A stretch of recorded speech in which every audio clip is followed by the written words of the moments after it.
Guys, നമ്മൾ ഇന്നത്തെ ഒരു വീഡിയോയിൽ സംസാരിക്കാൻ പോകുന്നത് ഡെംബോ SC എന്ന് പറഞ്ഞിട്ടുള്ള ക്ലബിനെ പറ്റിയാണ്.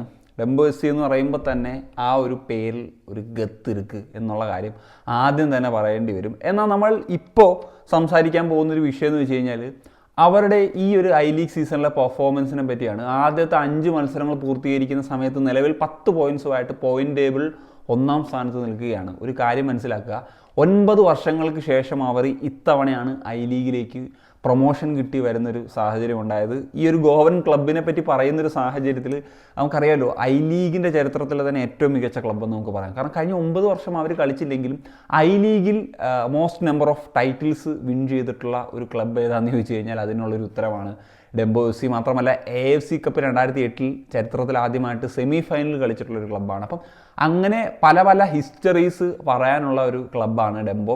അവർ കുറച്ച് നാളായിട്ട് ഒരു ഒരു ടോപ്പ് ലെവൽ ഫുട്ബോളിൽ നിന്ന് മാറി നിൽക്കുന്ന ഒരു സാഹചര്യമായിരുന്നു ഉണ്ടായിരുന്നത്. എന്താണെങ്കിലും അവരുടെ ഒരു തിരിച്ചുവരവിൻ്റെ തുടക്കം വളരെ ഒരു രാജകീയമായിട്ടുള്ള രീതിയിൽ തന്നെയാണ് തുടങ്ങിയിരിക്കുന്നത്.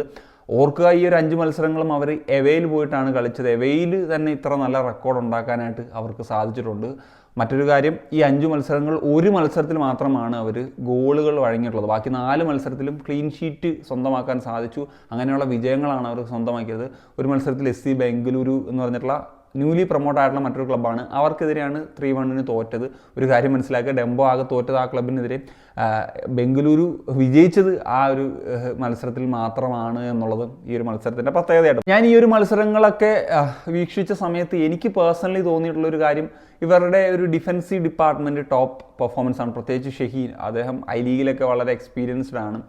സിറിയൻ സെൻറ്റർ ബാക്ക് ആണ്. ഒപ്പം മുഹമ്മദ് അലി എന്ന് പറഞ്ഞിട്ടുള്ള മുമ്പ് FC ഗോവയിലൊക്കെ കളിച്ചിട്ടുള്ള സെൻറ്റർ ബാക്ക്, ഐ തിങ്ക് അദ്ദേഹമാണ് ക്യാപ്റ്റൻ. അപ്പോൾ അങ്ങനത്തെയൊക്കെ പെർഫോമൻസ്, ഗോൾ കീപ്പർ പെർഫോമൻസ് ഒക്കെ വളരെ ക്രൂഷ്യലായിട്ട് നിൽക്കുകയാണ്. സോ ഇപ്പം എസ്പെഷ്യലി ഫസ്റ്റ് മാച്ച് ഐസ്വാളിനെതിരെ 0-0 ഡ്രോ ആണ്. ആ ഒരു മത്സരം ഞാൻ എക്സ്പെക്ട് ചെയ്തു ഡെംബോ തിരിച്ചു വന്നിട്ട് കൂടി ഐസ്വാളിനെതിരെ അവരുടെ ഹോമിൽ പോയിട്ട് ഒരു ഡ്രോയോടുകൂടി തുടങ്ങി എന്നുള്ളൊരു കാര്യമാണ്. പക്ഷേ അവരുടെ പെർഫോമൻസ് വൈസ് പിന്നീടാണ് അവരുടെ ഒരു റിയൽ പെർഫോമൻസ് നമുക്ക് കാണാൻ സാധിച്ചത്. എസ്പെഷ്യലി ആ മാച്ചിലൊക്കെ ഐസ്വാൾ തന്നെയാണ് ഡോമിനേറ്റ് ചെയ്തത്. പിന്നെ നമുക്ക് നോക്കിക്കഴിഞ്ഞാലും ഒപ്പോണൻറ്റ് ടീമിൻ്റെ ഭാഗത്തു നിന്നൊക്കെ അറ്റാക്സ് വരുന്നത് നമുക്ക് കാണാൻ സാധിക്കും. പക്ഷേ ഡിഫൻസീവിൽ ഇപ്പം നാംദാരിക്കൊക്കെ എതിരെയുള്ള മാച്ചിൽ പോലും നല്ല ഡിഫൻസീവ്ലി ഓർഗനൈസ്ഡ് ആയിട്ടുള്ള ഒരു ടീമിനെ നമുക്ക് കാണാൻ സാധിക്കുന്നുണ്ടായിരുന്നു. ഏറ്റവും ഒടുവിൽ ശ്രീനിധിക്കെതിരെ 1-0 എന്ന് പറയുന്ന ഒരു വിജയം സ്വന്തമാക്കുമ്പോൾ, കാരണം ശ്രീനിധി അത്യാവശ്യം ഒരു സ്ട്രോങ് ആയിട്ടുള്ള നിലവിൽ ഐ ലീഗ് സൈഡാണ്, അതും അപ്രീഷിയേറ്റ് ചെയ്യപ്പെടേണ്ട ഒരു വിജയമായിട്ട് തന്നെ നമുക്ക് കൺസിഡർ ചെയ്യാം.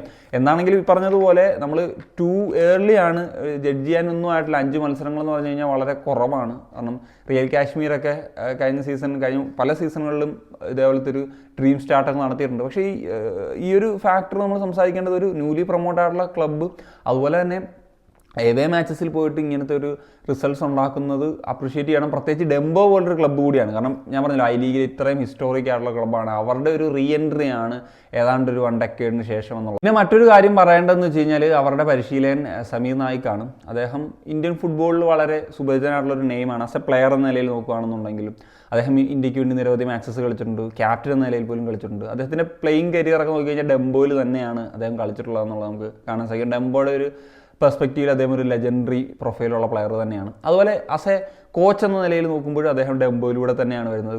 ഡെംബോയെ ഗോവൻ ലീഗിൽ സക്സസ് നേടിക്കൊടുത്തു. അതിനുശേഷം ഐ ലീഗ് 3-ൽ നിന്ന് പ്രൊമോട്ടാക്കിച്ചു, ഐ ലീഗ് 2-ൽ നിന്ന് പ്രൊമോട്ടാക്കി ഇപ്പോൾ ഐ ലീഗിലെത്തുന്നു. ഐ ലീഗിൽ ഈ ലെവലിലെ പെർഫോമൻസ് അദ്ദേഹത്തിൻ്റെ അണ്ടറിൽ ഈ ഒരു ക്ലബ്ബ് കാഴ്ചവെക്കുന്നു എന്നുള്ളത് എടുത്തു പറയണം. പിന്നെ ഒരു നെയിമാണ് പ്രദ്യും റെഡ്ഡി, അവരുടെ CEO ആണ്.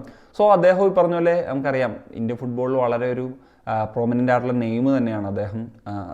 ഷില്ലോങ്ങിൽ അദ്ദേഹം വർക്ക് ചെയ്തിട്ട് സക്സസ് പ്രൊമോഷൻ നേടിക്കൊടുത്തൊക്കെ നമുക്ക് അറിയാവുന്നതാണ്. അതോടൊപ്പം തന്നെ BFCയുടെ തുടക്കകാലത്ത് തന്നെ അവർ ഫസ്റ്റ് സീസണിൽ തന്നെ ഒരു സക്സസ് കൊണ്ടുവന്നതിൽ ഏറ്റവും പ്രധാന ഫാക്ടറായിരുന്നു പ്രദ്യും റെഡ്ഡി ബിൽഡ് ചെയ്തിട്ടുള്ള ആ ഒരു ടീം. അതേ പാറ്റേൺ തന്നെ ഇപ്പം ഡെംബോ ഇദ്ദേഹത്തെ ഹയർ ചെയ്യുന്ന സമയത്ത് ഉണ്ടാക്കാൻ സാധിക്കുന്നു എന്നുള്ളതാണ്. അതാണ് ബേസ് നന്നായാൽ. കാരണം ഡെംബോ ഒക്കെ യൂത്തിലൊക്കെ നന്നായിട്ട് ഒക്കെ പ്രവർത്തിക്കുന്ന ടീമാണ്. അവരുടെ അവർ ഡെവലപ്പ് ചെയ്ത പ്ലെയേഴ്സൊക്കെ ടീമിലുണ്ട്. അതിനോടൊപ്പം എക്സ്പീരിയൻസ്ഡ് പ്ലെയേഴ്സ് ഉണ്ട്. ഇപ്പോൾ ഫോറിൻ പ്ലെയേഴ്സ് ആകപ്പാട് 3 പേരെ എന്തേ ഉള്ളൂ. ബാക്കി ഇനി എപ്പം നടത്തുമെന്നുള്ളത് ആ ഒരു ലെവലിൽ പോലും അവർക്ക് ആ പെർഫോമൻസ് നടത്താൻ സാധിക്കും. ബാക്കി 3 പേരെയും കൂടി ഇനി സൈൻ ചെയ്യാൻ പറ്റും. ആലോചിക്കുക. അപ്പം ബേസ് നന്നാക്കി പ്രദ്യും റെഡ്ഡിയെ പോലത്തെ ഒരു ടെക്നിക്കൽ എക്സ്പേർട്ടിനെ ടീമിൻ്റെ CEO ആക്കുന്നു. അതുപോലെ നല്ലൊരു കോച്ച്, നല്ല കോർ ഓഫ് പ്ലേയേഴ്സ്, പുതുതായിട്ട് പ്രൊമോട്ട് ചെയ്തിട്ടുള്ള ടീമിൻ്റെ ഒരു ഡ്രീം സ്റ്റാർട്ട് തന്നെ എന്നുള്ളത് നമുക്ക് പറയാനായിട്ട് സാധിക്കുമെന്നുള്ളതാണ്. അത് അവർക്ക് തുടരാൻ സാധിക്കട്ടെ എന്നുള്ളതാണ് പറയേണ്ടത്.